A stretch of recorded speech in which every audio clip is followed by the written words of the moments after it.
Hey, friends, this is day 12 of our summer Bible study devotional series called Summer 66, day 12, and we are walking through Second Kings today, and our theme is when the fire goes out. When the fire goes out. I always start these devotionals with a question. Have you ever felt like everything around you was falling apart? Or maybe that spark of the divine with you is maybe a little dimmed? Second Kings is that book. And when I was reading through it's kind of it feels like a slow motion collapse, right? Where you ever fall like slowly, like, oops. Second Kings is like that. It's a slow motion collapse, right?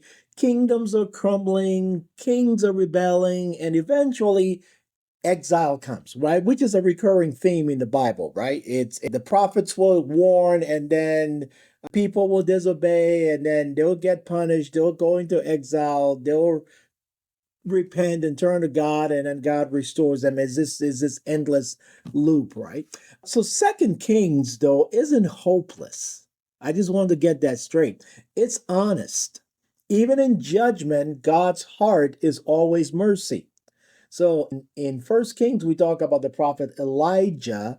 In Second Kings, we talk about the prophet Elisha, who does miraculous things in desperate times, showing that the heavens still breaks into the earth, even when the temple laid in ruins. A little bit of history here. Second King does continue the downward spiral of Israel and Judah, ending, of course, in the exile.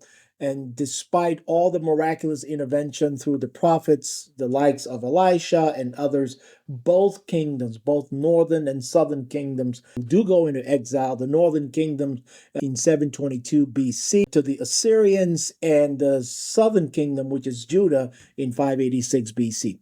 Yet, even in judgment, brothers and sisters, God's justice and mercy, they endure. They stick with the people, all right?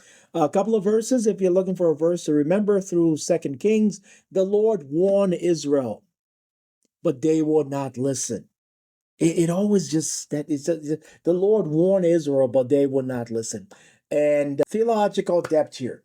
Sin has a ripple effect, my friend. Just like anything else in life, sin has a ripple effect, but grace runs even deeper than sin, because even in exile, God remained faithful to the covenantal promise that God had made to the people.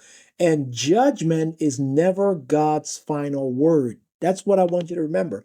Judgment is never God's final word. Practical takeaway. Number one, ignoring God's voice always would lead to loss.